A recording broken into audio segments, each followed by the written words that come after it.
Tune in to the End FGM live show from Monday to Friday at 5:30 p.m. East African Time.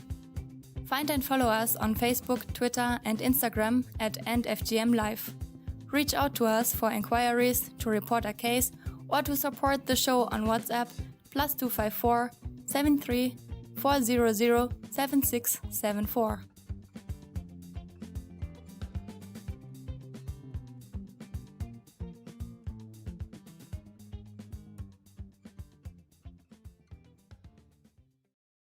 All right, welcome to the NFGM Live show. My name is Jeremiah Kipaine, and once again, just welcoming you another beautiful Friday on the special edition. Remember, this is the NFGM Live that is brought to you by Jeremiah Kipaine. That's your host, as well as Tony Mebia and Antonia Sophia. And we basically talk about the issue of female genital mutilation. Today, we are in West Africa with amazing guests, all speaking about how we are actually tackling this issue in our respective countries. And we are hosting Tostan, an organization that has been existing in West Africa for quite some time now, and we have three representatives from three different countries: Senegal, Guinea, Bissau, as well as I'm forgetting the third one as we speak right now. But we are going to talk about the issues that are existing right now, what their theory of change really is, and what they are doing at this time of COVID-19. Remember that you are able to leave your comments on the comment and chat boxes, and we'll be ready to just have them on the screen, as you can already see them streaming right now. All right, so leave your comments using the hashtag NFGMLive, and we'll definitely try our best to read them as they come. So I'll just right away introduce our guests today, and we have three of them, and I'm just going to start off from those that you can see on the screen right now. You can see Dema Diawara, that's what his nickname is, Mr. Godfrey, and he's going to tell us who he is and who he represents while we are starting this conversation. Karibu sana Godfrey as we go on.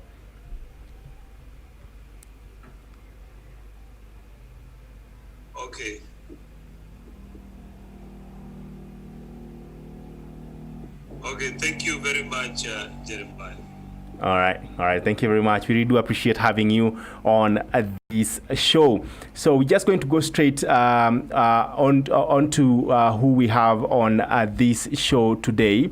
And live on this program is Idrissa Keita, who is the National Coordinator for Tostan in the Gambia, Godfrey Kumu, who you see on the screen, who is the Program Officer for Tostan internationally, based in Dakar in Senegal, as well as Yusuf Saneh, who is the National Coordinator for Tostan Guinea-Bissau. And we are just basically looking at what this organization has been doing over time and what its work really is, having worked for many years in West Africa. So just going to start off with Godfrey, and if you can hear me, I know that the vision basically is dignity for all, and you believe in empowering communities to develop and achieve their mission, their vision for the future, and inspires large-scale movements leading to dignity for all. Just a small description, why, and what does that mean? Okay, thank you very much, Jeremiah. I hope you can hear me. Yes, I can hear you loud and clear. Thank you very much. First of all, allow me to introduce myself. My name is Godfrey Ochieng Kumu. I'm a Kenyan citizen, but currently I'm based in Dakar, Senegal. I work with Tostan as a program officer at the Tostan International offices in Dakar. And my Senegal name, as you mentioned, are Demba Diawara, who is very close to me. That name is very close to me. So first I will start by introducing Tostan. Yeah. Tostan is an African-based international NGO that was founded in the year 1991. And as you already mentioned, our vision is dignity for all. And our mission is to empower communities to develop and achieve their vision for the future and inspire a large-scale movement leading to dignity for all. Tostan works currently in 5 countries in West Africa. That is Senegal, Guinea, Guinea-Bissau, the Gambia, and Mali. But previously, we had worked in Mauritania, Somaliland, and Djibouti for 7 years before. All right. And 98% of Tostan staff are actually Africans, and all our national offices are led by nationalities of those countries. All right. And also we have a staff of over 700 staff, including our village supervisors, our facilitators, and administrative staff. All right. So that is what I can say about Tostan. All right, thank you very much. You've been existing for quite some time, up to 20 years, I'd say. And I know that we have lots of challenges dealing with social norms, working in the West African region, still having challenges on traditional practices like FGM. Tostan, I know, calls or describes it as FGC. Probably you will know why it's called FGC during this program. But thank you very much for introducing yourself to us, and just going straight to our country representatives as well, just in West Africa as well. We now want to introduce Idrissa Keita, who is the national coordinator for Tostan in the Gambia. Karibu sana, or welcome to this show. Please let us know what you represent at the Gambia, basically in regards to the programs that you do in that country. Karibu sana, Idrissa. Thank you very much, Jeremiah, and my two colleagues, Demba Jawara and Yusuf Sane, Tostan International and Guinea-Bissau, respectively. We are very much grateful to be part of this very worthwhile exchange of information pertaining to Tostan intervention in this part of West Africa. I'm the national coordinator of Tostan Gambia. Yeah. We are working in the region in the Gambia called Upper River region. All right. It's closer to Senegal.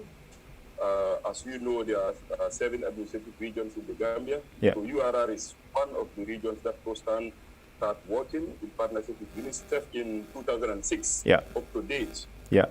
Because this region was very far from the capital city of Banjul. Yeah. And a region that is culturally, traditionally seem to be conservative. Yeah.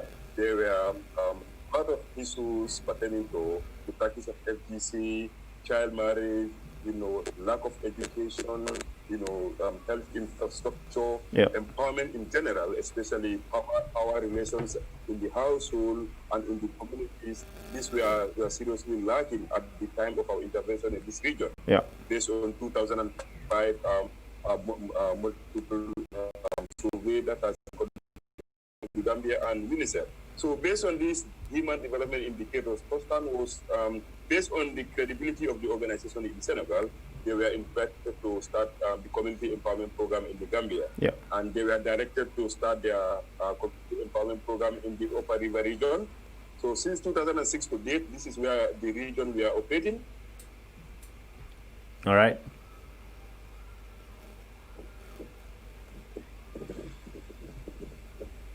All right, we lost him for a little while, but just going on. 203 communities directly.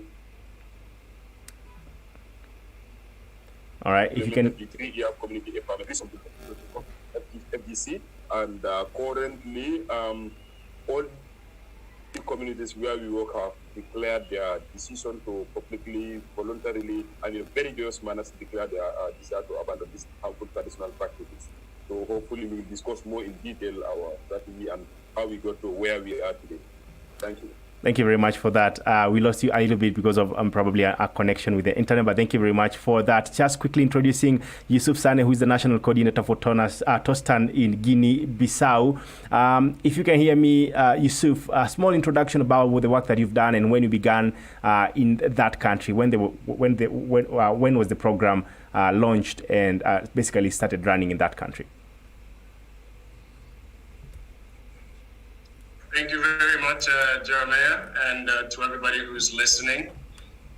Tostan started working in Guinea-Bissau in 2008, and the organization came to Guinea-Bissau by invitation of the government of Guinea-Bissau and also UNICEF. At the time, the government had a policy on addressing human rights, especially human rights that were more associated with the well-being of women and girls. So they were seeking organizations that were already working in this area in a culturally relevant way. And that's how Tostan eventually, because of its record and its success in Senegal and then Guinea and the Gambia after, the government of Guinea-Bissau thought it was very important to expand this to our country. So we started in 2008, and the role of Tostan really was to get the movement started for the abandonment of harmful traditional practices. We're starting off with human rights as a foundation. All right. Because at the time, there were very few organizations addressing human rights in a pedagogical way. There were few organizations that were addressing harmful traditional practices, because in 2008, these were still taboo issues in Guinea-Bissau.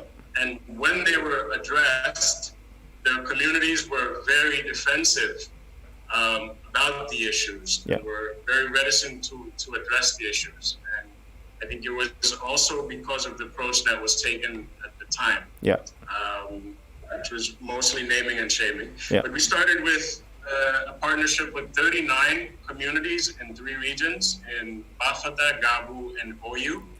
And in each of those regions, we were working in 3 sectors. Perhaps you would call them districts. And at the same time, the role of Tostan was also to support other local organizations to adopt a model that would enable communities themselves to also take part in sort of assessing their own practices alongside their values. And so we had a partnership with also 3 other local organizations who were trained on Tostan's model and would eventually take on some elements of Tostan's program. And since 2008, we have had 3 cycles, now 3rd cycle, of the 3-year community empowerment program. And we've had a partnership with 119 rural communities. And as a result of those partnerships with 119 communities so far, 258 communities have publicly declared abandonment of female genital cutting, child marriage, and all forms of violence against women and girls. All right.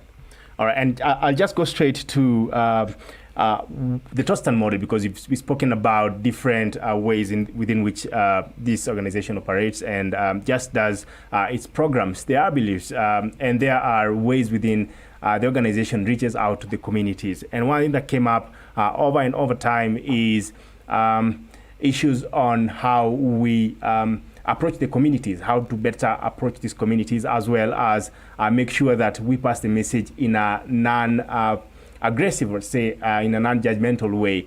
So we've had words like, or terms like FGC instead of FGM. We've heard about the community approaches that work for communities. We've heard about successes in some villages in the countries that we represent.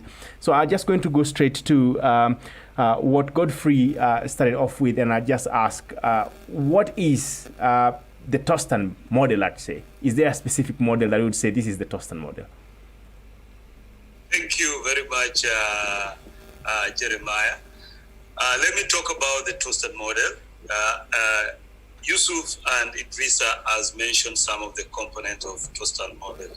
What I want to say is that Tostan model is people-centered. It is strength-based.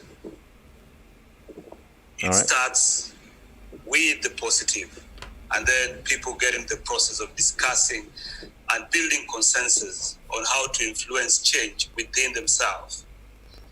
It is holistic because we don't handle single issues. The model doesn't handle single issues. We look at the holistic development in totality.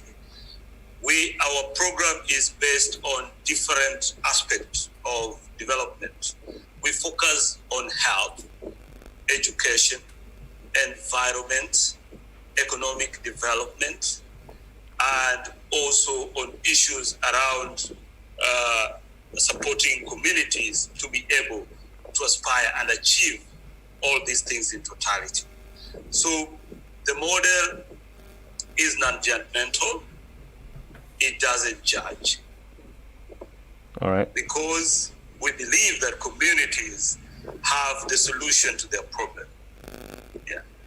And it covers major topics that affect people's life. Like I said, health, education, economic empowerment, also hygiene and governance that I didn't mention, that I'm mentioning now. It's also respectful. We respect African values because we know that Africans have existed, and some of these issues might look to be really, really harmful for us as outsiders, but to the community, they look at it as some other way around. So it is important for you, before you judge them, to really understand, why are people practicing these things? Why are people doing all these things that they're doing? Another thing, it is human rights based. As Yusuf said, our foundation is human rights, which enables communities to understand their human rights and to connect to them, and also connect it to their values, which are African values. I can give you an example of some of the African values. Like Africans, we believe in love, we believe in family, we believe in unity. And then you also have issues around religion. So it also connects on that. And then lastly, the methodology, the model is participatory. Yeah. It enables everyone to get engaged, both youth, women, men, boys and girls, everyone is involved, and they engage all together to build consensus that will enable them to actually be able to achieve their vision of well-being. Yes, Jeremiah. Thank you very much for that, Godfrey. I just want to bring this to Idris, and I know that there are many programs that are running, but one thing that Godfrey has talked about is a holistic approach. And one thing that I'd say is, in my experience in community empowerment programs, as well as just outreaches that are focused on one program, sometimes you get funders are interested in a specific topic like FGC. And we are looking at a place where little organizations or small organizations, community-based organizations and CSOs are just trying to focus on issues that they know that they would be able to do it on a long term and have a specificity, because they might not be very well probably funded, or they are not very well resourced to cover different topics. Just looking at that, how feasible is that, and how do you approach it in your country? Idris. Thank you very much. I think this is very important question, as my brother have rightly highlighted. The holistic nature of Trust program gives it the more credibility, the trust, and the confidence it has today, both from the communities which are part of Trust program. They see themselves as part and parcel of Trust program, as well as our international partners, staff, everybody become part and parcel of the program. Yeah. Because looking at the topic at hand, FGM, it's a social norm. But then there are many, many interconnected issues that surrounds this particular practice, from social context, from economic context, from health context, from religious context. But then when you approach a community, you know that they have multifaceted needs and aspirations. So this is exactly how Tostan started with the community. Learn from the community needs, their aspirations. How do they structure their community? What is going to be their vision for the community? So that does not necessarily stop at the practice of FGC alone. But there are many, many other issues surrounding the total development, health, and the human rights and prosperity and development of a child and the community as a whole. So Tostan carefully studied all this from the community, from bottom-up approach, listening to the people, from all across the community, like women, men, boys, girls, the influential people within the community, both women and men, community leaders, opinion leaders, and put their perspective into context. Based on this, they come, look, the only successful way that we can penetrate these strong socio-cultural beliefs and social norms is to use a holistic approach to development based on human rights approach as our foundation. Because once people understand that, look, human rights embedded everything that we need in our life, and we can contribute to, respect for ensuring that these human rights are respected. That is a responsibility of every member of society, including girls that are very much vulnerable to the practice that we are talking about, that is FGC. But then there are other underlying issues that Tostan put into context. This is why our approach has become holistic, and we look at it from that particular perspective, bringing governance and human rights into play, bringing health into play, bringing education into play, bringing environment into play, bringing economic development into play. So you will see that this particular basket is a felt need of every community, where the topics of FGC, child marriage, and many other issues comes together as a basket. So this definitely empowers communities so that they will lead, start, initiate, and lead their, sustainable development aspiration from, that perspective with open mind, not only to concentrate on FGC alone, but then there are other needs and aspirations, that can accompany. So this is exactly the approach Tostan have taken on board. All right, thank you very much. We really do appreciate. With that, we are looking at a situation where, when you say holistic, people ask. We really look at the bottom-top approach in a way that we really want to practice it. But how do you do it? When you say bottom-up approach, like bottom-up approach, then how does that work, and how do you make sure that people are involved? And I think that's a very good question, maybe to pose to you, because you've just spoken about that. How do you do it, and how do you make sure that it's actually successful? Thank you very much. Excuse me, we have to rejoin, please. All right, thank you very much. That's our producer, and we will just take a short break. We'll come back, and when we do, we will definitely join and have that conversation. This is the End FGM Live. My name is Jeremiah Kipeno. Tune in to the End FGM live show from Monday to Friday at 5:30 p.m. East African Time. Find and follow us on Facebook, Twitter, and Instagram at End FGM Live. Reach out to us for inquiries, to report a case, or to support the show on WhatsApp +254 73 400 7674.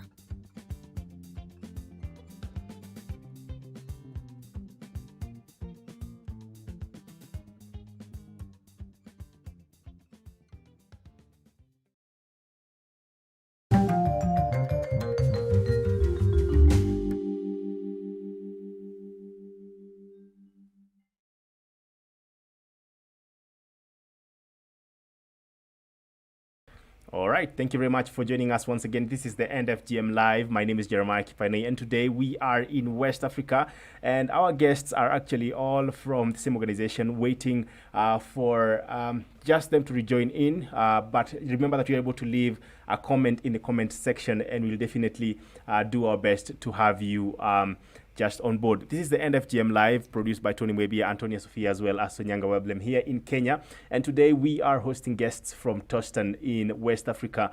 We have 3 guests from 3 different countries. Idrissa Keita, who is the national coordinator for Tostan in the Gambia, as well as Godfrey Okumu, who is the program officer for Tostan International in Dakar, Senegal, as well as Yusuf Sane, who is the national coordinator for Tostan in Guinea-Bissau. And basically what you're doing today is just looking at the model, because we've heard a lot about Tostan. And if you look at the terms even used these days, addressing FGC, there are approaches, and the belief that there are ways that you should actually approach community so that they can listen and have a long-term change. So joining us back are our guests. Thank you very much for holding on. We do appreciate having you here.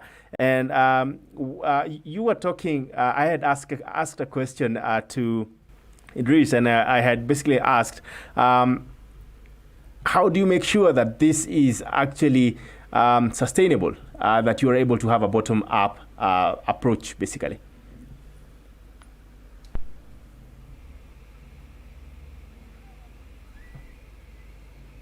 If you can hear me, Idris? Are you hearing me? Yes, now I can hear you. Hello. Okay. That's an important question. As my brother has just explained, the bottom-up approach of Tostan is an integral part of the community empowerment program and all other programs implemented by Tostan. Because as you know, for the past 28 or 29 years, Tostan actually started its program with one community, just one community. They learned a lot from these communities, looking at their socio-cultural dynamics, population dynamics, the health dynamics, the power relation, gender relations, and many other dynamics. And then from there, they seriously listen to the people until a particular, the program has been scaled to many communities and over many countries. And up to date, Tostan have a system in place where before we start the community empowerment program in any intervention community, once the community have been identified, a baseline is done to know what is the status of the community before Tostan starts. What are the infrastructure, community infrastructure? What are their social relationships? What are their social networks? You know, what are the forms of gender-based violence, for example, FGC practice, child marriage practice? What are the power relations between men and women? Tostan learn all this even before they start with the community. And they will tell you their priorities, what are with their program. They will give you a historical background of the community and what are their needs. So Tostan have a very rich experience in this, and it is based on this particular community empowerment program has been built upon. And also, Tostan also continue to learn more and build on its program experience and the manuals and training guides over the years, you know, as they go along. And all this comes from the needs and aspirations of the people based on their priorities, because this is a development context. You may solve one problem, but then the community will tell you, okay, we have this as our main constraint, this is our priority. If you educate us, you empower us, we believe that based on the past experience we have with you, we will be able to tackle this particular problem. So in this way, Tostan approach start everything with the community, because the Tostan as an organization, our strength, our power it resides within the community. So the communities are part and parcel of the Tostan program. And also, the partner communities have a very positive contribution in Tostan program. Whilst we stay in this particular community for 3 good years, and post facilitator within this community. So our relation with the community also, we are very much close to the community, learn more on their cultural settings, and we post staff within these communities that understand their cultural context, they speak the same language, you know, and they understand their cultural setting. So these are the people that we train, most often those from within this particular language or cultural setting. These are the people that are posted back in this community and stay with them, learn with them, you know, exchange ideas with them, because we believe communities have very rich knowledge and experience that they can always share with us. So this is our strength as well. So we are very much closer to the community so that whatever we are doing will truly reflect, you know, their reality. So this is how communities also embrace whatever Tostan is doing, and they go along with us. All right, thank you very much for that. I know that Yusuf Sane, I know that. All right, Yusuf Sani is the national coordinator for the Tostan in Guinea-Bissau. And I just want to shoot a question to you, Yusuf. How do you make sure that the approach is actually truly non-judgmental? Because for a long time, we see that we go to the communities with existing or pre-existing solutions. How do you make sure that that actually works and is consistent in your national program in Guinea-Bissau? Yusuf? One thing we value very much in our partnerships with our partner communities is trust, and we sort of keep that at the center of our relations with our partner communities: trust, respect, and that means being non-judgmental and having the patience to really allow the solutions to come from the communities themselves. That's what's going to ensure the sustainability. If Tostan came in and told the communities what to do, we've seen how that has really worked in the last 30, 40 years of development, where organizations come in and tell communities, this is what you need, this is what you should be doing, and sort of take over the entire process. And once the organizations leave, things go back to how they used to be. Yep. This hasn't happened in every case, but in many cases we can see that it has happened this way. Yeah. So what Tostan is really promoting is that communities are able to define their own priorities. They're able to assess what are the solutions to achieve those priorities and how they can progress gradually. So what the model really provides is the platform for community members to engage in their own process of development.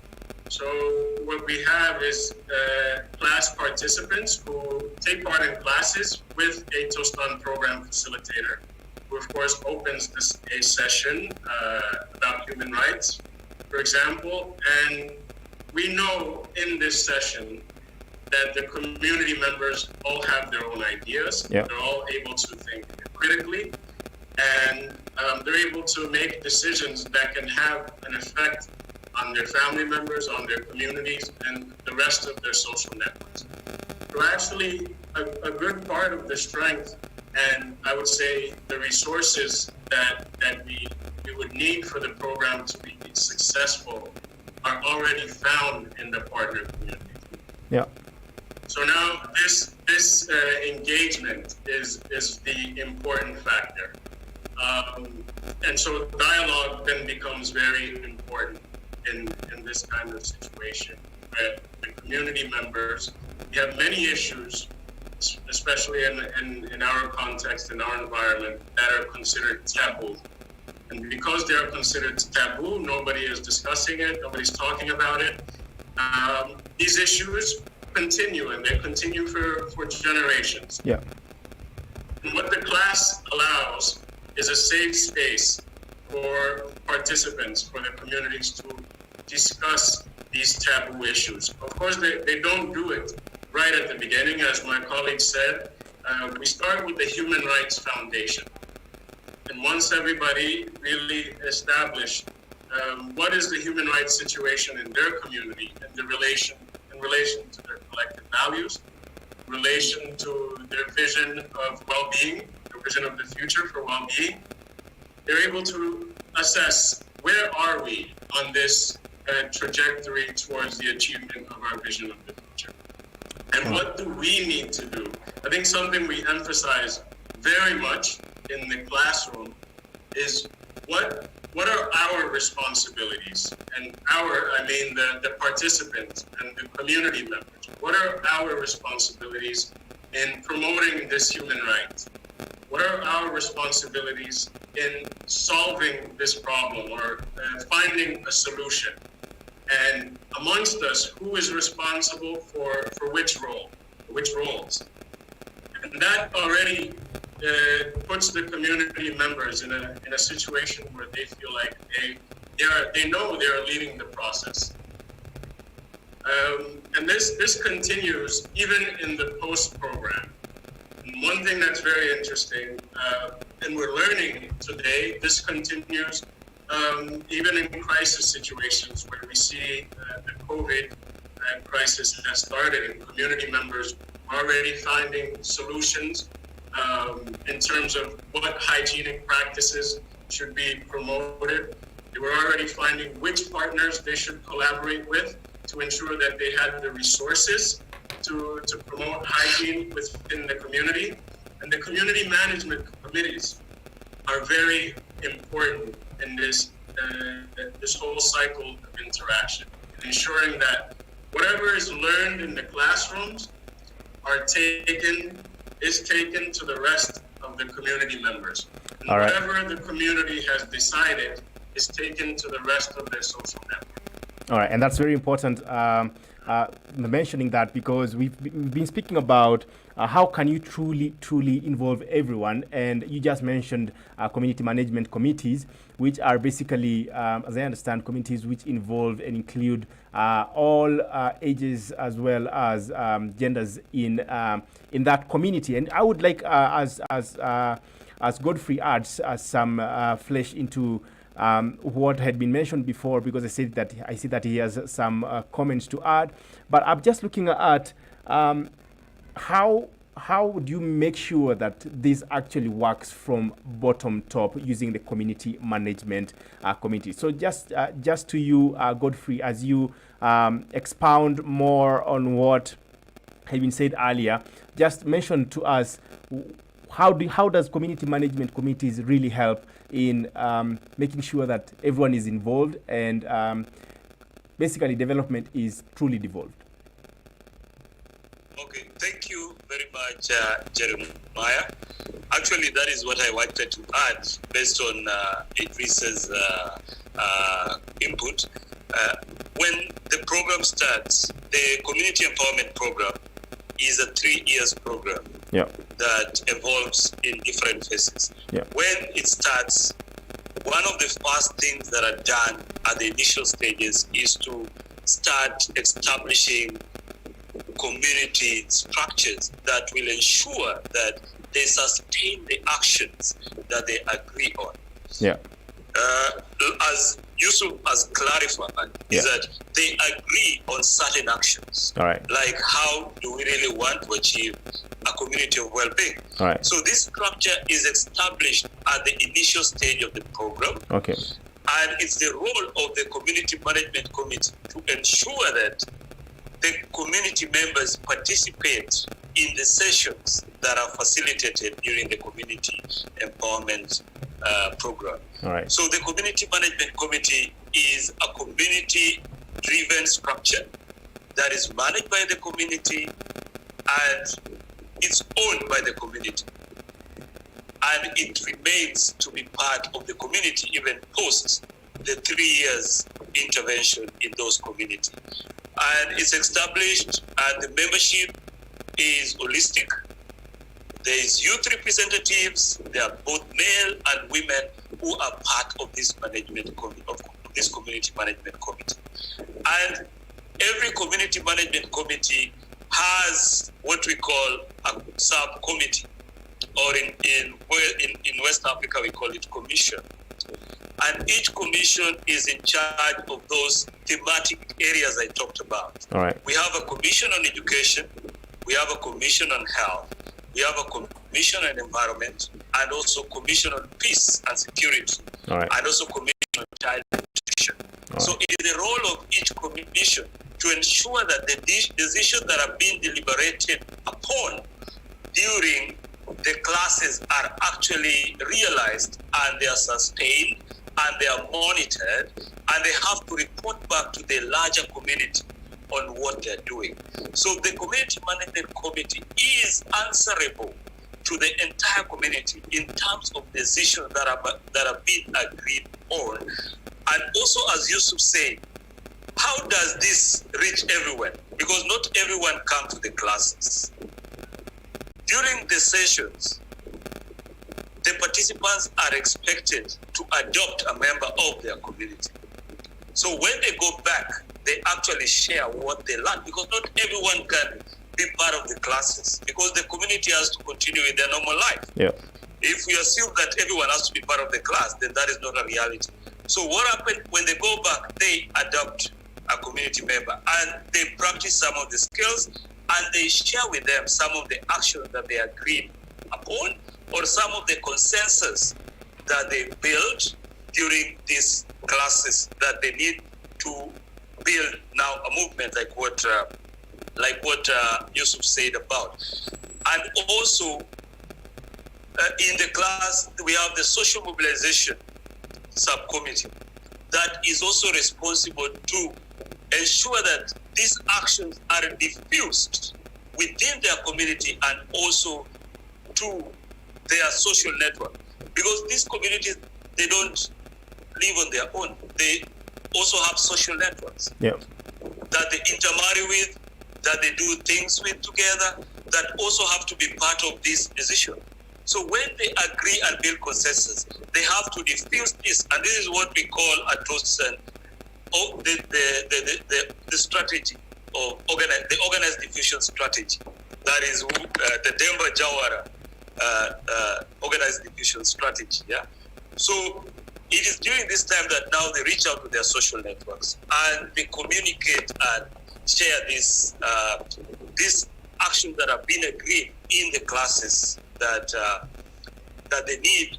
Like for example, now the case of FGC. If you want to change or if you want to influence the abandonment of FGC, it's not one village or one family or one community that can make this decision. Yeah. Because this is beyond just an individual, beyond a family, beyond a village.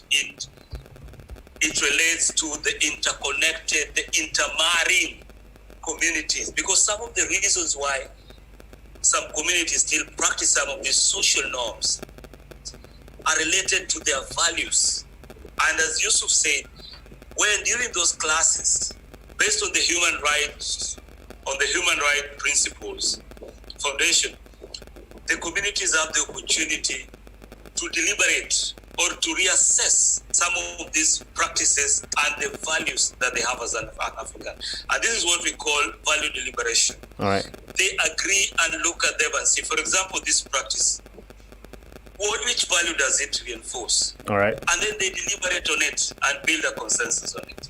All right. I think I'll cut you short there. And you've talked about CMCs, and that's very important in making sure that there is a basic unit that actually can be multiplied throughout the countries that you operate to make sure that they are able to democratically deal with the challenges and involve people. I see that mostly here in Kenya, and I think maybe you would be able to mention this as well.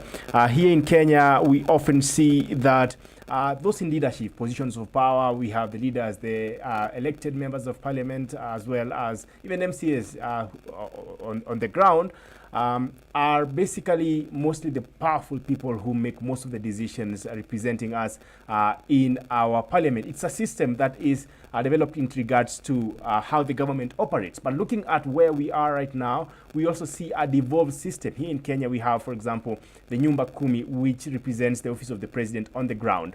And looking at the CMCs, I would compare that to almost that, because it's quite devolved and tends or tries to involve as many people in the community and different factions in the community as possible.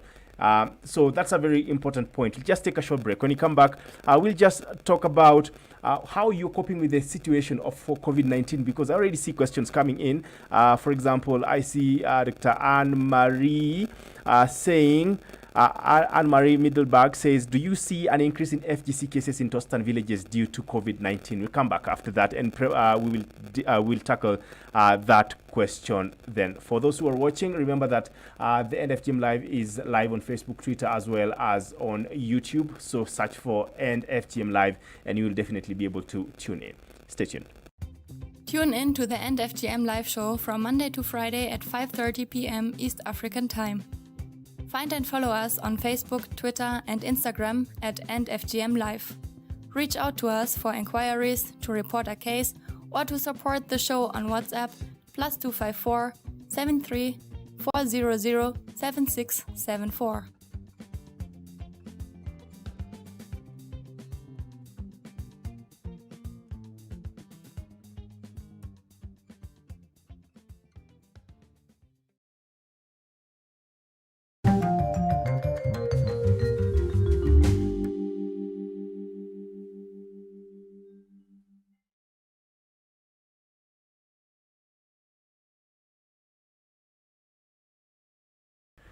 All right, we're back. This is the NFGM Live. Today we are in West Africa with three gentlemen representing Tostan International here on our show. We have Idrissa Keita, who is the national coordinator for Tostan at the Gambia, and Godfrey Okumu, who is the program officer at Tostan International in Dakar, Senegal, as well as Yusuf Sane, who is the national coordinator for Tostan in Guinea-Bissau. We've talked about community management committees, as well as how they are using their models to basically try to engage the communities in a meaningful way. So just going to go straight back and ask this one question. How are we dealing with FGC during this pandemic? Because, of course, different countries have been affected in different levels, and we have three representations of countries in this program today. So I'll just start off with Idris. In your country, what's the situation like, and how have your programs to end FGC been affected? Thank you very much. This is an important question. Yeah. In the Gambia, our COVID-19 latest case is that we have 34 cases, so far, and recorded. But then currently we have less than 10 active cases. All right. As a national data. But then Tostan as an organization, we are also following the government's response to COVID-19 in the Gambia. So Tostan as an organization, from the Tostan International Office in Dakar, all the national coordination offices were asked, including the Gambia, to develop a 3-month contingency plan. As you know, we have facilitators actively engaging community members as at the time COVID-19 started, around March. So as a response to WHO recommendation and our various government recommendations to keep off from the schools were closed, all the public places, mosques, markets were all closed. So Tostan also responded to this positively because we are supporting the government's development priorities, including health. Yeah. So based on this, Tostan suspended all the activities in the communities, like the classes were closed, the social mobilization activities were also suspended, pending the outcomes. But then, notwithstanding, we continued with radio programs. We reinforced the radio programs because we have radio programs weekly. Every week we have 3 radio programs now that are broadcast in our national languages. Okay. But then, what do? We concentrate on the Tostan Community Empowerment Program, COBI2. We have a module in our 3-year program called COBI2 that's centered on hygiene, health prevention. Yeah. So the issue of hand wash, the importance of hand wash, how do we prevent ourselves from the common communicable diseases? So this was something that Tostan have educated and empowered these communities already. Yeah. So we reinforce this because it's quite in line with WHO recommendation on COVID-19 preventive and to build community resilience. Yeah. That's exactly what we are doing. We share this information from Tostan Community Empowerment Program. But we did not stop there. We also support them with some few hand washing materials so that it will build their resilience. But also, we went ahead to, as we discussed about the CMC, Community Management Committees, we connect all these CMCs into a WhatsApp group where we continue to sensitize them, update them, how do they prevent themselves, how do they maintain hand washing, how can they call the emergency health hotlines when they see someone enter their community from any neighboring community or a neighboring village, that country that they did not really recognize, because nobody knows who has, this disease, and it is very fast to contract it. So Tostan makes sure that in this way we can continue the social distance or physical distancing with the communities as well as our staff, so that everybody will be at a safe zone. But through radio programs, through the use of WhatsApp groups, we are able to still filter this information based on the program that we are doing, but also develop manuals and resource materials, on basic information on COVID-19 that we are sharing, translated into national languages, English, Wolof, Fula, and Mandeng in the Gambia that we are sharing with all our partners, including community members, but also we look at the religious perspective. Just an endeavor to develop another manual on this, a booklet or brochure. We talk about what does religion preach about health issues, especially preventive health in the advent of pandemic, just like COVID-19. All right. Religious leaders also can make the best use of this. All right. We continue to sensitize them around health issues, how to contain and maintain their desire to keep children safe at home, not to practice FGC because it's still dangerous. It doesn't mean we are all at home. It is not a room for anybody to violate the other person's human rights, especially the girl children and women. So this is a momentum that we are still on. All right, thank you very much for that. Just a quick question, still talking about how we are able to hold on during this time, just heading on to what we've been really able to empower these communities with. Now speaking about Guinea-Bissau, Yusuf, you are the national coordinator, and we are speaking about hundreds and hundreds of villages that we are able to reach at this time using methods that we had not planned on how to do so. How are you coping with the COVID-19, and what's the situation in Guinea-Bissau?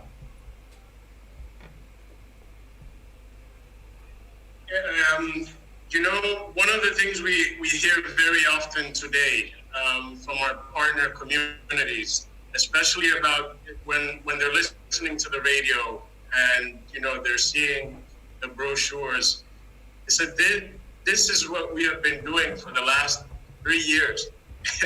So what this COVID situation is really, it's an environment where they're able to apply what they've been learning for the last 2-3 years at a more serious and accelerated pace. I remember we were at an activity in February, and at the time there weren't any reported cases in Guinea-Bissau, and so there weren't any government restrictions either. And we had organized, or the CMCs and the communities had organized an inter-sector meeting just in the middle of February. And as people were coming, the community management committees, being aware that there was sort of a situation going on, they took precautionary measures. So everybody that was coming into the community had to pass through a perimeter where they had, alcohol and water, soap. So everyone that was entering the community was coming in with fresh hands. Yeah. That was just at the beginning of the situation here in Guinea-Bissau.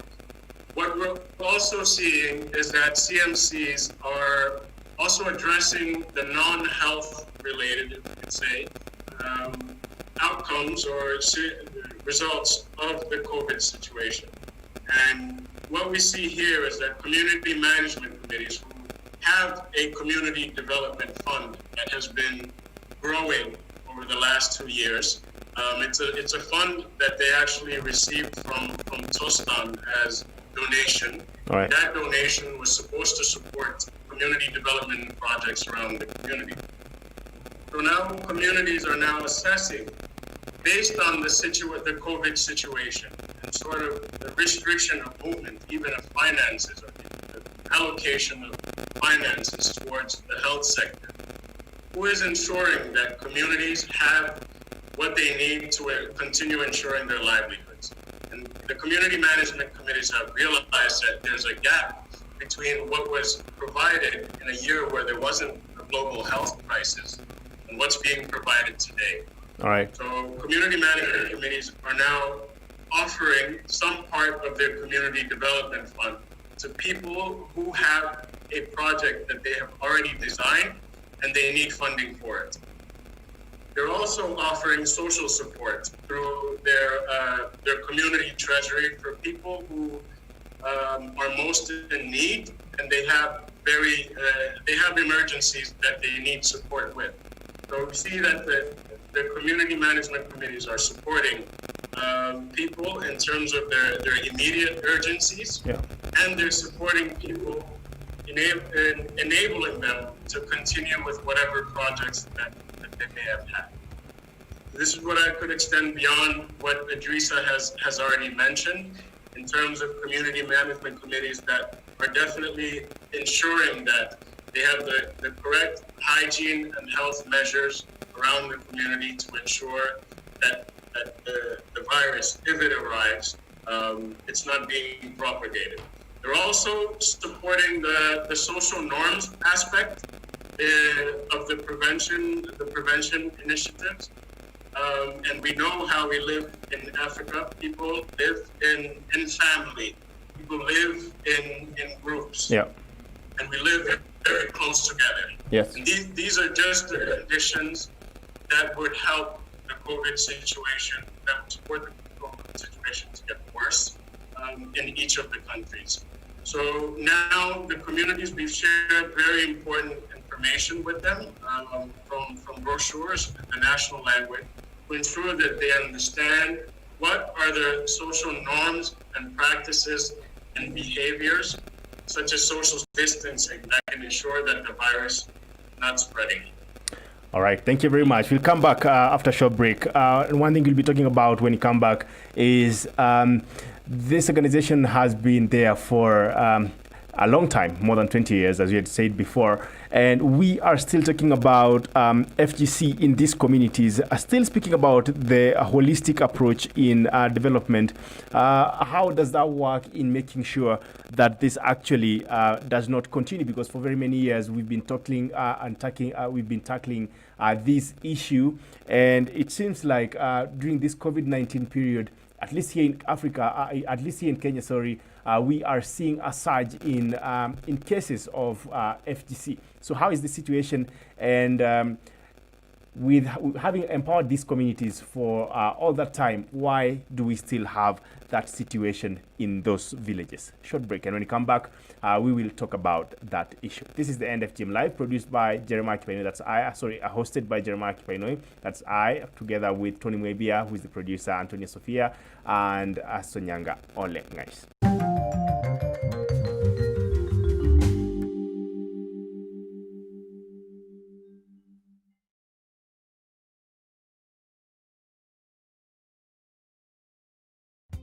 Tune in to the End FGM live show from Monday to Friday at 5:30 p.m. East African Time. Find and follow us on Facebook, Twitter, and Instagram at End FGM Live. Reach out to us for inquiries, to report a case, or to support the show on WhatsApp +254 73 400 7674.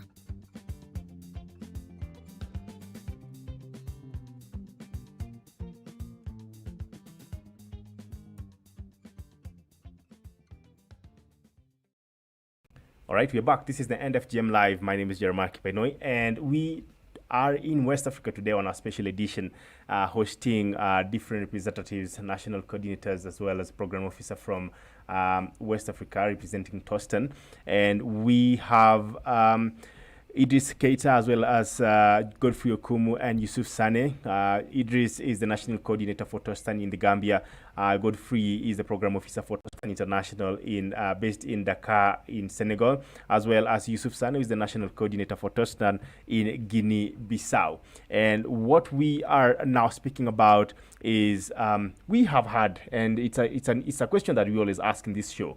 We have had so many years of working within communities, and we are always asking one question: why do we still have FGC cases in our villages? And to you, I just pose that same question, even as you keep the questions coming and comments as well on the stream. One question that I'll pose to you: why do we still have FGC, FGM cases in our community, yet we've had so much intervention, so many communities working in those villages? So I'm just going to go straight to Godfrey Okumu, who's joining us from Dakar, Senegal. Godfrey, I do not know how far you have gone or delved into this, especially now working with community management committees, approaching ending harmful traditional practices in a holistic way. But looking at it, we've been there for many years. Why do we still have these cases, Godfrey?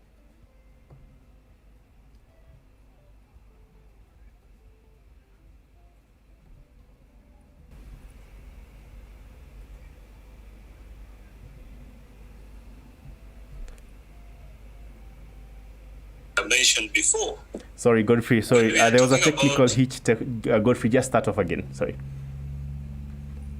Okay, thank you very much, Jeremiah. Thank you for asking that question. As my colleagues Yusuf and Idris have already mentioned, is that when you talk about issues of FGC, that is the female genital cutting, or female genital mutilation. But at Tostan, we prefer to use the word cutting due to other reasons. The reason why this is still continuing in most of our communities is because it is a social norm. And I think it is very important for us to actually understand what is a social norm. And the moment we understand and we know how to identify when social norms are in place, that is when we can facilitate the process of ensuring that communities are able to deliberate, like what I was talking about, to deliberate and reassess some of these values that they have been thinking that are being reinforced by these practices. Like to just share one of the examples, something that I have seen trending a lot in Kenya, in most, especially on the issues around FGC, and thanks to Tony for sharing that today, is some of the community have been rushing to cut their daughters so that they can protect them from teen pregnancy. And why do they do this? Because they feel that is a way to show the community that they care for their children. You see, that is a way that they show protection as a value. Because in Africa, we believe in love is a value, security is a value, protection is a value. But what is missing is seeing at the aspect of FGC inflicting harm on these girls, FGC causing other problems that people have not been able to sit down and discuss and build consensus around. So since social norms are very sensitive, since social norms are deeply rooted, the only way to end social norms like FGC and child marriage is by having communities sitting down and doing what we call value versus practice deliberation. Because that they believe, and that is why most of the time they say that is our tradition, that is our culture. You cannot blame them for that. And if you go as Jeremiah to fight it, if I go as Godfrey to fight it, what will happen? They will fight back. And that is what we have been seeing. And also remember, communities are very innovative as well. They know when to do it. Like now they are taking advantage because in Kenya they know that the security forces, the advocates and NGOs are not going to the communities. And there's a field day, and that is where people are taking advantage, that there's no vigilance at the community level. The community intelligence, like I had in the initial session that I joined, the aspect of, do we have enough community intelligence? So the CMCs in Tostan act as the community intelligence, and not community intelligence to inform, to alert Tostan, no. Community intelligence to alert the community that we are not sticking to the new practices that we agreed about. We say that, yes, if we thought that cutting girls will show love, cutting girls will protect them, we agreed that let's take them to school as a new practice. we agree that let's talk to them. Let's have dialogue with our children. Let's talk to our children. Let's show them love. Let's involve them because it's their right. We really need to respect their human right. So when you invest in community structures and when you have approaches that are respectful, approaches that are non-judgmental, approaches that appreciate the African values, which are super great, but the practices is the issue. Our values are great, but the practices that are being applied to reinforce these values is what now is the problem. The problem is not the value, because values are eternal. Let me quote Imam Oninke from Nigeria. He always use this term that values are eternal. They live with us, but practices can be changed. You can easily change practices, but you cannot change values. And that's a very important point, Godfrey. That's a very important point, Godfrey, and I'll just cut you short on that. Still talking about values, because here in Kenya we see people saying, why are you not arresting them? Why are you still making community talks under the tree sittings? And people say there are different approaches, speaking about the intersection of the law as well as community dialogue, as well as other interventions to make sure that these girls are safe. Some resort to getting these children to rescue centers. And I just want us to talk about very briefly what it really means to have to live in a community which practices a tradition that is harmful, but they look at it as a way to provide value for themselves. So just deliberating about that. How do we differentiate, and for the Tostan model, speaking about specifically that, how do we make sure that there is an intersection, that these communities actually know that they can themselves see that the practice is wrong and they should abandon it? Well, thank you very much, Jeremiah, for that amazing question. First, we have to appreciate law. Law is important, and law enforcement is the role of the government. It's the government who is supposed to enforce the law.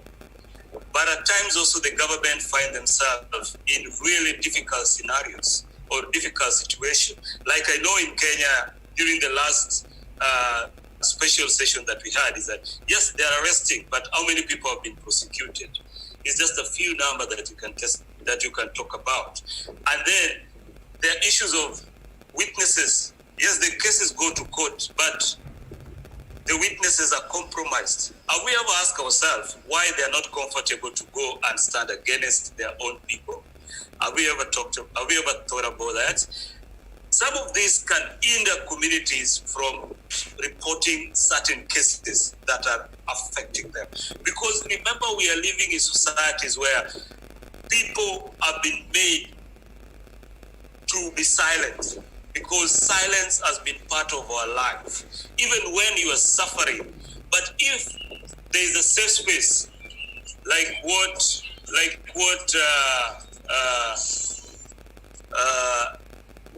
Yusuf talked about, if there is a safe space, these girls are able, and these women are able to talk about some of these issues, and they're able to share their challenges. And that is where people know that this practice actually has been harming us.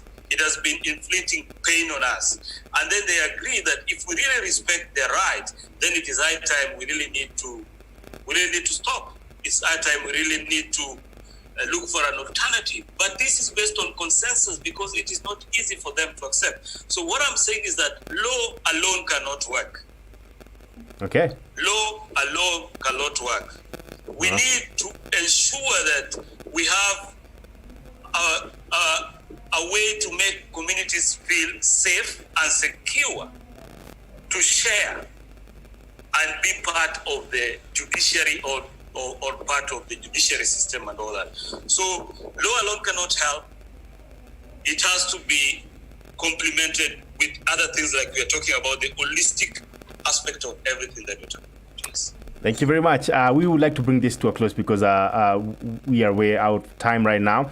But before we do that, I'd just like to ask a quick question to Idrissa, who is the national coordinator for Tostan, who, if you're joining right now, we are looking at a situation where countries and even the entire continent of Africa is coming up with different interventions. Some are resorting to signing of protocols. Others are making declarations, like the president in Kenya just promised to end FGC by 2022. And we are looking at such situations and wondering, are there things that you think would work? I know you have CMCs, community management committees in the countries where you operate, but with our leaders making commitments and signing protocols and even some countries pushing for the passing of acts of laws to make sure that there is allocation of finances as well as monitoring in an organized way, we still see that there are gaps on how we operationalize these promises as well as actions. Looking at your country, and this goes to Idrissa, looking at your country, are there interventions that you feel like the government, together with partners like Tostan, are doing that will really help in this campaign? Thank you very much, Jeremiah. Just an important question. I will be expanding on my brother Godfrey's explanation. In the Gambia, there are many international treaties, sub-regional agreements and protocols, signed by our government over the years. And in December 2015, there was a legislation that prohibits the practice of FGMC in the country with very stiff penalties. But then since then, up to date, there was some arrest of one case. There were some arrests, but so far we are not aware of any prosecution. So far, I think this was early 2016, but up to date there was no prosecution. Despite the commitment of the government in terms of respect for basic international human rights, sub-regional protocols that protect the welfare and health of women and children. But then, that said, Tostan also is part of a national steering committee that is spearheaded by the central government. Then it was the Women's Bureau, but now the Women's Bureau is under the Ministry of Health, Women and Social Welfare. Tostan is playing a crucial role in this particular committee, which is a committee that comprises of key government institutions that are working on health and healthcare related activities, but also NGOs and CSOs that are working on issues towards making sure that they empower people, the Gambian population, to have enough knowledge and skills to respect the basic human rights, including health of women and children, especially on FGC, child marriage, and other forms of gender-based violence. Tostan have been one of the leading institutions in the National Steering Committee, because there are a lot of exchange of our community empowerment program approach in this particular National Steering Committee. And UN bodies are also part of this. All UN bodies in the Gambia, UNICEF, UNFPA, etc., they are all part of this body. And Tostan is greatly playing a critical role here. Because, as Godfrey said, there are a lot of misconceptions around the effect of FGC, because sometimes some will also connect it to religion, and this is a difficult part when you go back to the communities. Because, religious leaders in an African context, there are many people who follow and strongly believe in whatever they are saying, because they say, wow, this is our imam, local imam. Yeah. But Tostan also came with a strategy where maybe Godfrey may talk about that later on TTC if there is time. We are engaging religious leaders, on human rights and religion. So it's very interesting that once they undergo this training, they agree that our religion, in fact, protect women and children's health in a very strict manner.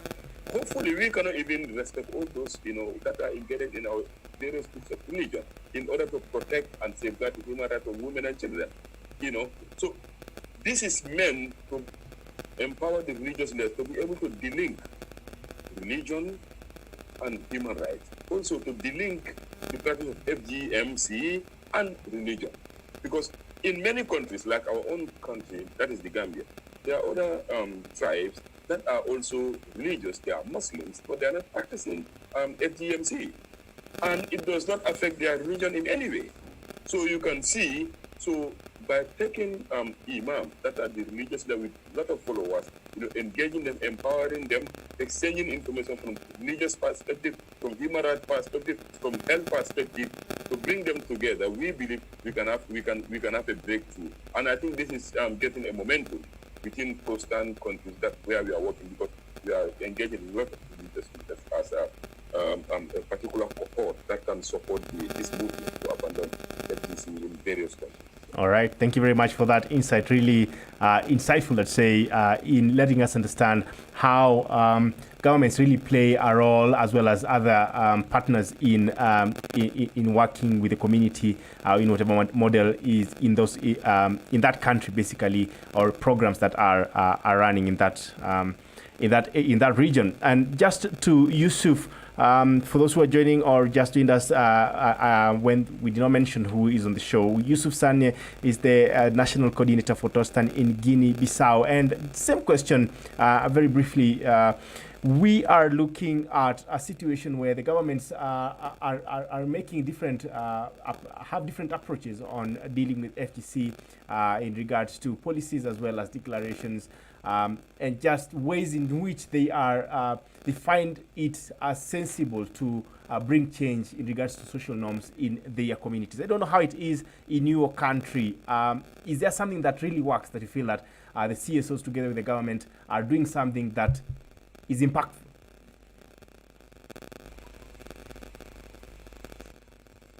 Thank you, Jeremiah. I think in many countries in West Africa and many countries around Africa, the government has already played an important role. Of course, the legal sanctions are important, but as Godfrey said, the law is not enough. And actually, what we need to ensure that this movement goes forward is for communities themselves to encourage other communities to abandon. And when that's happening, it's much more sustainable. And when we have, especially with the public declarations, in the past, for an individual or for a community to decide that they're going to abandon on their own, they're entering the danger zone. Now what's happening is that the more communities that have decided that they're going to publicly declare that they've abandoned, they've taken the issue of abandonment outside of the danger zone. They've made it safe. So as people are seeing this happening, they're believing that this is their society's expectation of them, that they don't have to practice FGC. So I think the government is very important.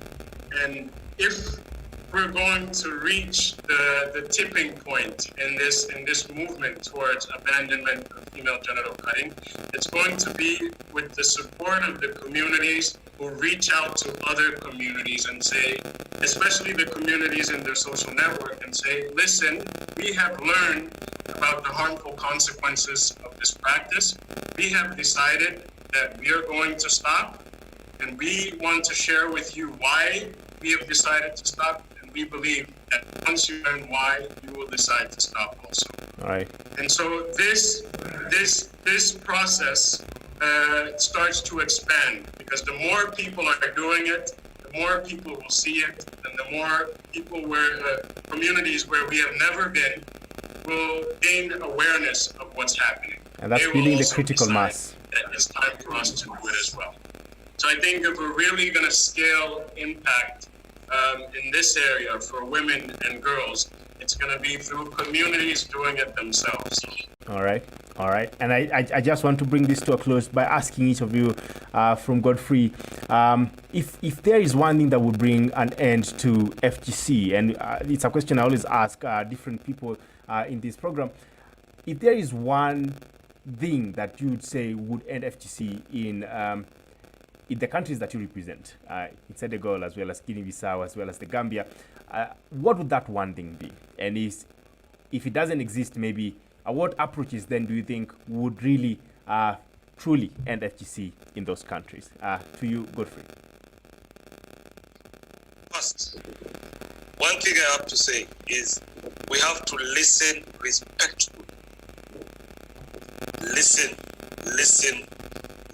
to the people. Don't assume, don't judge. Listen and respect them.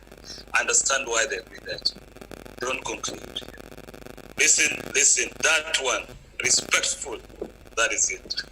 Listen respectfully is what Godfrey says would end FGC and other harmful traditional practices is. And to you, Idris, what would that one thing be that you would say would end FGC in your country?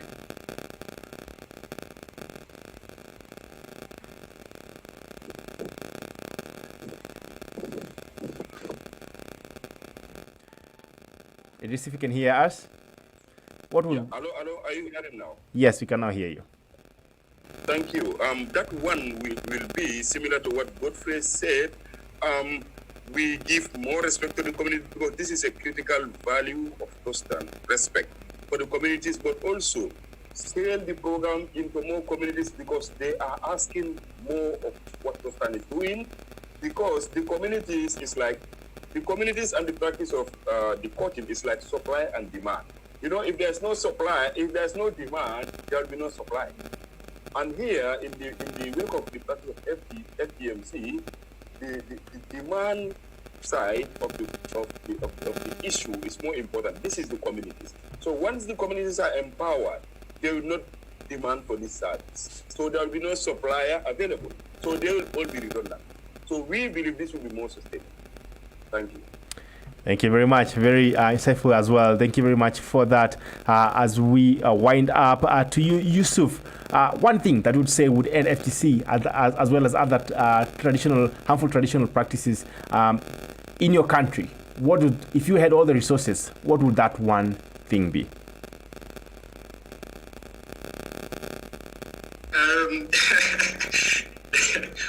I don't think one thing can actually just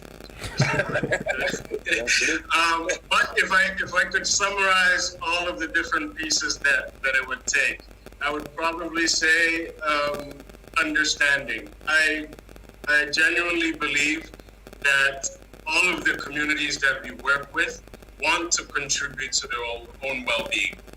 And what's missing quite often is that they don't have the right information that will enable them to make the decisions that contribute to their own well-being. So quite often, it's understanding, the right level of understanding. So, and that also means understanding for the organizations and the partners that are working with the community. We should have the understanding that this is a process. We should expect that it's going to be a gradual process. Communities deciding to abandon, it's not something that happens overnight. And again, going back to that understanding and having the patience to allow the communities to go through the process that's going to expand their understanding. Once they do understand, you'll see they're very happy to ensure that others in their environment understand as well. Amazing. Thank you very much. I summarize really the different elements. I think understanding is And then also, Jeremiah, basic education in national languages is critical. If you really want people to participate and engage, appreciate their national languages. All right. Speak to them in their own language. That's very important. All right. Thank you very much. We want to bring this to a close now, and just want to thank you all for joining us today. It's really an honor having the three of you. I have not spoken to two national coordinators for one organization in basically in two different countries and an international office in the same program. So this is actually very helpful as well as insightful for those people who want to understand how we are actually dealing with the issues that are coming within our communities, as well as how we are approaching change, because we've seen programs coming in and then they disappear after a few years. But the practices that were still there, or even the level where they were in regards to resources and how they are dealing with managing their community, hardly or changes very minimally. So for sustained change, for that sustainability, it's very important to think about how we approach development. So thank you very much for joining us today. Really appreciate having you on this show. And to those who are watching from different parts of the world, we really do appreciate you having different comments coming in. I see Dr. Anne-Marie says, thank you very much. Very interesting and important discussion. Rachel Kerubo says, empowered to be in charge. Great presentations from the three. Glad to be watching.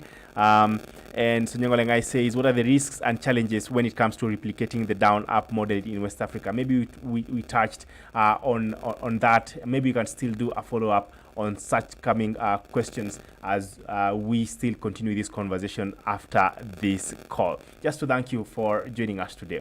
My name is Jeremiah Kipainoi, and today we had three amazing guests from three different countries, from Senegal, from the Gambia, as well as Guinea-Bissau. Idrissa Keita is the National Coordinator for Tostan in the Gambia. Godfrey Okumu is the Program Officer at Tostan International at Dakar in Senegal, as well as Yusuf Sane, who is the National Coordinator for Tostan in Guinea-Bissau. Asanteni sana. Thank you in English for joining us today. We'll be back on Monday.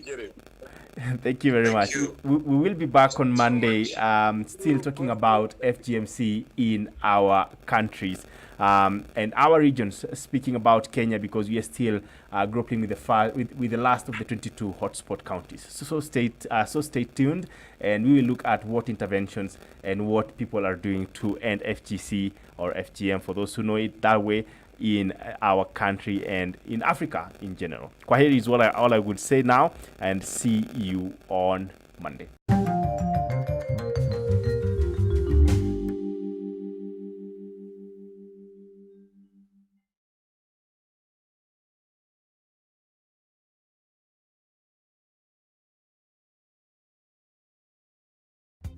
Tune in to the End FGM live show from Monday to Friday at 5:30 p.m. East African Time.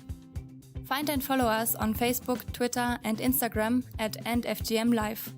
Reach out to us for inquiries, to report a case, or to support the show on WhatsApp +254 73 400 7674.